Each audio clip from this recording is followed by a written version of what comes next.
Boom das commodities, lendo a Globosfera Lusitana. A Globosfera Lusitana, vamos ver o que diz. Bom, eu sei que no Brasil 247 tá cheio de notícias sobre a eleição, tá indo pro segundo turno. Eu fiquei sabendo que Nunes é um religioso raivoso, quer dizer, um religioso normal do Brasil. O problema do Brasil são os religiosos. Quanto mais dinheiro a região tenha, mais religioso é o cidadão, porque também a região, como São Paulo, também tem muito problema. Então são bilhões de religiosos no mundo, enfim. Vamos ler aqui alguma coisa do Brasil. De fato, é tudo relacionado à eleição.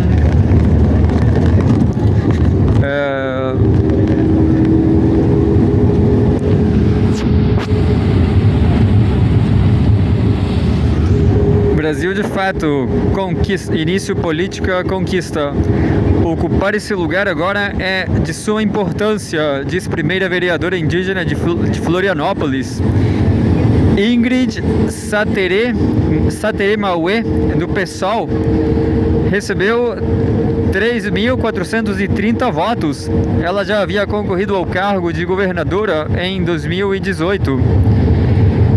Essa notícia é de Carolina Batailler, Brasil de Fato, São Paulo, 7 de outubro de 2024. Ingrid Saterá Mauê é bióloga, professora, mãe e auxilia outras mulheres a se formarem como lideranças. Eleita com 3.430 votos, Ingrid Satere Mauê é a primeira vereadora indígena eleita em Florianópolis, Santa Catarina. Nascida em Manaus, Amazônia, ela vive em Santa Catarina há 17 anos e foi candidata a governadora do estado em 2018 pelo PSTU. Citação: ocupar esse lugar nesse momento agora é de suma importância, diz, ao comentar que Santa Catarina é o estado com o maior número de células nazis do país. Eu ouvi falar isso aí, bom, por falar que ele era maluco, mas ele sempre insistia nesse assunto aí. Não sei se ele foi para Santa Catarina, era um companheiro aí de umas viagens com o PCO. Você quer conhecer o Brasil? Entre no PCO. O PCO organiza a luta, enfim. E o PCO tá com problemas de financiamento hoje em dia, né? Porque o YouTube descobriu que eles são trotskistas. E eu também fiz uma campanha trotskista. Procura no YouTube, Partido Trotskista do Chile, PTC. Enfim, impressionante isso das células nazistas em Santa Catarina. Apesar disso, a vereadora eleita afirma não ter sofrido violência política durante a campanha. Nossa campanha foi marcada por muita tranquilidade nesse quesito da extrema-direita, avalia. O preconceito, no entanto, ainda é presente, ainda que de forma velada. Além de comentários xenofóbicos recebidos na internet, muitas vezes feitos por perfis falsos, Ingrid denuncia as violências de gênero e de raça. Citação: aconteceu bastante e acontece, e de pessoas que estão muito próximas, lamenta. Como caminho para combater o problema, ela encontrou apoio no projeto Atenda. Atenda, separado, ó.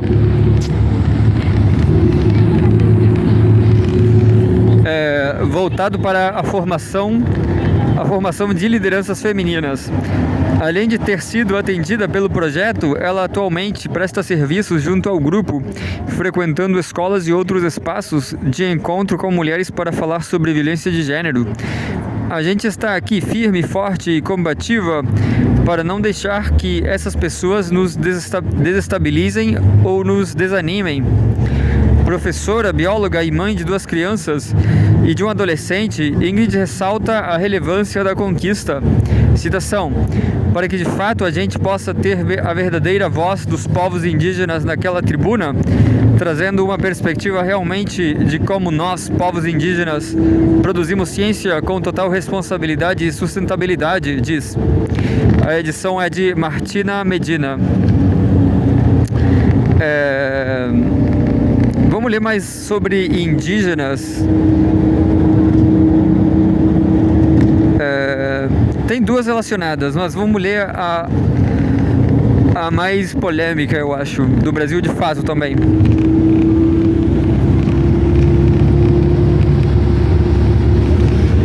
Diz assim: início, direitos humanos, censo 2022. Essa notícia é de 4 de outubro de 2024. Uma semana atrás. Ou 3 dias atrás, sei lá. Censo 2022. Terras indígenas sofrem mais com analfabetismo e domicílio precário. Mais de 95% dos moradores vivem em habitação inadequada. Esse artigo é de Bruno de Freitas Moura, Agência Brasil, 2 de outubro de 2024. Tem uma foto.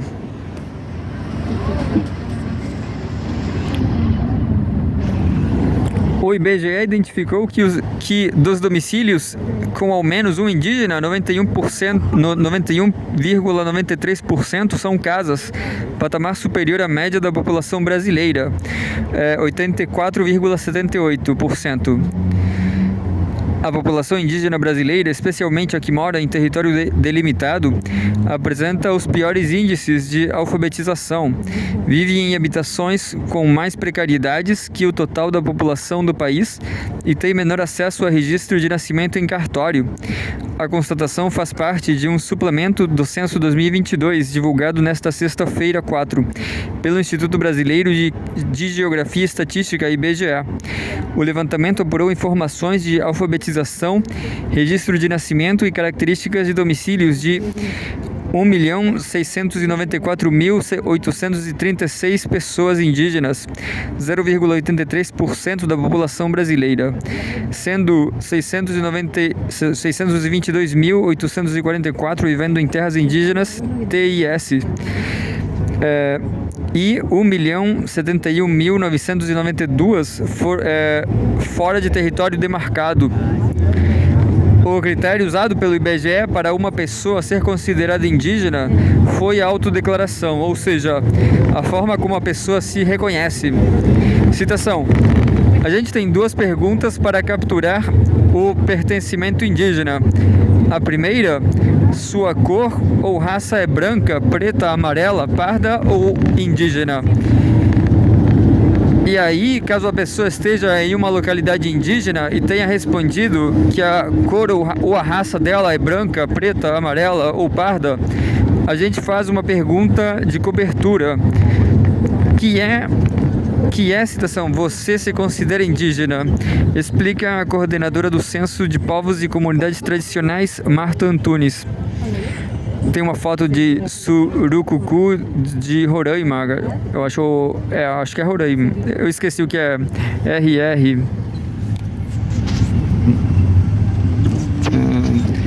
É uma maloca do Xerimifique em Surucucu, na terra indígena Yanomami. Acho que é Roraima mesmo. Analfabetismo. Enquanto a população brasileira como um todo tem taxa de analfabetismo de 7%, entre os indígenas é mais que o dobro, 15,05%. A taxa representa o percentual de pessoas com 15 anos ou mais de idade que não sabem ler e escrever pelo menos um bilhete simples. Nas terras indígenas, o índice sobe para 20,80%. Isso representa 1 em cada 5 indígenas moradores dessas localidades. No censo anterior, de 2010, a taxa era maior em todos os grupos, 9,62% para o total da população, 23,40% para os indígenas e 32,30% para os que viviam em terras indígenas. Os dados de 2022 revelam que em todos os grupos, quanto maior a faixa etária, maior a proporção de analfabetismo. Tem outra foto. A foto é do Surucucu. Ivo Yanomami, liderança local, conversa com um funcionário da FUNAI na maloca de Xerimifique, em Surucucu. Na população indígena, enquanto a faixa etária de 15 a 17 anos tem índice de 5,55%, entre os com mais de 65 anos alcança 42,88%. Dentro das TIs, os percentuais são 9,13% e 67,90%, respectivamente. Outro destaque apontado pelo Censo 2022 é que os indígenas que vivem nas regiões Norte, 15,27%, e Nordeste, 18%, apresentam taxa de analfabetismo superior à média de todos os indígenas do país, 15,05%. O mesmo comportamento regional se observa em relação aos indígenas que vivem em terras indígenas. A taxa nacional é 20,80% contra 23,01% no Norte e 23,74% no Nordeste. Habitação. Em todo o país, o censo de 2022 contabilizou 72,4 milhões de domicílios particulares permanentes ocupados. Desses, 630.428 tem pelo menos um morador indígena, o que corresponde a 0,87% do total. De todos os moradores desses mais de 630 mil endereços, 73,44% são indígenas, ou seja, há coabitação com pessoas de outras cores e raças. O IBGE identificou que dos domicílios com ao menos um indígena, 91,93% são casas, patamar superior à média da população brasileira, 84,78%. Em apartamentos são 3,51%, enquanto na população geral a proporção é 12,51%. Nas terras indígenas, 8,15% dos domicílios foram classificados como habitação indígena sem paredes ou maloca. As malocas, também conhecidas como palhoça, choupana, entre outras denominações, podem ser feitas de taquaras e troncos, cobertas de palmas secas ou palha e outros materiais, e podem ser utilizadas como habitação por várias famílias. Para avaliar as características dos domicílios indígenas, o IBGE apurou detalhes sobre abastecimento de água, existência de banheiro, esgotamento e destino do lixo. Os recenseadores buscaram informações se a água chega aos endereços por rede de abastecimento ou poço. Por exemplo, se havia coleta regular de lixo ou se era queimado ou enterrado, e se o esgoto era coletado pela rede geral, fossa ou despejado precariamente. Tem outra foto.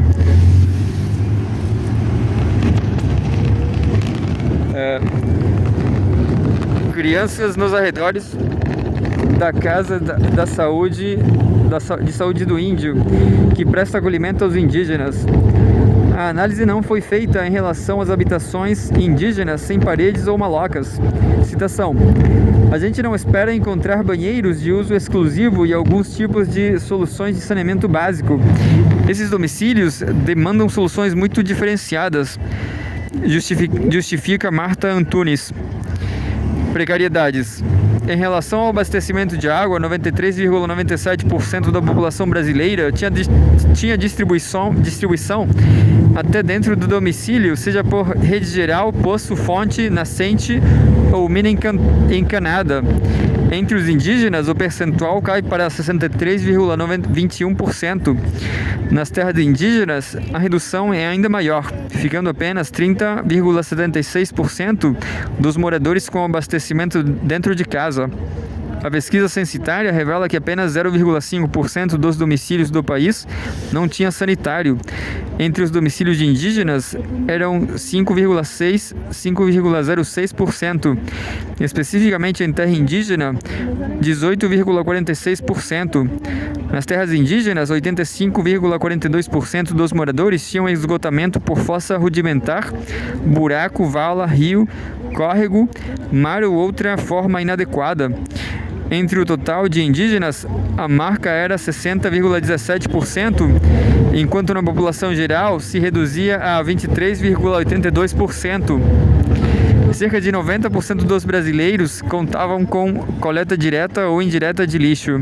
Entre os indígenas, essa proporção recuava para 55,27%. Nas terras indígenas, o número era ainda menor, 13,78%. Em 342 mil domicílios particulares permanentes, onde vivem 69,12% dos indígenas, 1,1 milhão, havia ao menos uma precariedade ligada ao abastecimento de água, destinação de esgoto ou destinação do lixo. No conjunto total da população, a proporção era 27,26%, convivendo com alguma das três inadequações. Dentro das terras indígenas, a proporção chegava a 95,59%. Ao contabilizar moradores que conjugam as três formas de inadequações, o IBGE encontra 107.463 domicílios, onde residem 470 mil pessoas indígenas, 28,82% dos indígenas do país. Nas terras indígenas, o percentual sobe para 62,23% dos moradores. No total da população brasileira, são 2,97%. Citação: com essa publicação é possível orientar melhor os gestores, principalmente sabendo que a gente tem nas terras indígenas toda uma política especial de saúde indígena, que inclui acesso ao saneamento básico de forma culturalmente adequada e diferenciada, diz a pesquisadora Marta Antunes. Registro de nascimento. O IBGE coletou também informações sobre o registro de nascimento, procedimento burocrático que oficializa a pessoa como cidadã. O Instituto perguntou aos indígenas se os moradores com até 5 anos foram registrados em cartório ou pelo Registro Administrativo de Nascimento Indígena, RANI, emitido pela Fundação Nacional dos Povos Indígenas, FUNAI. Tem uma foto, outra foto, a última foto. Crianças nos arredores da Casa de Saúde do Índio. Entre os indígenas, 89,12% tem registro em cartório, 4,97% tem RANI, 5,42% não são registrados e 0,49% não souberam responder ou ignoram. Nas terras indígenas, o percentual de moradores com registro em cartório recua para 85,53%, enquanto 5,61% tem RANI, 8,34% não foram registrados e 0,63% não sabem ou ignoram. Na população brasileira como um todo, há praticamente uma universalização, com 99,26% registrados em cartório. A edição dessa notícia foi Graça Adjuto. E agora eu vou para Diário da Casa Operária depois.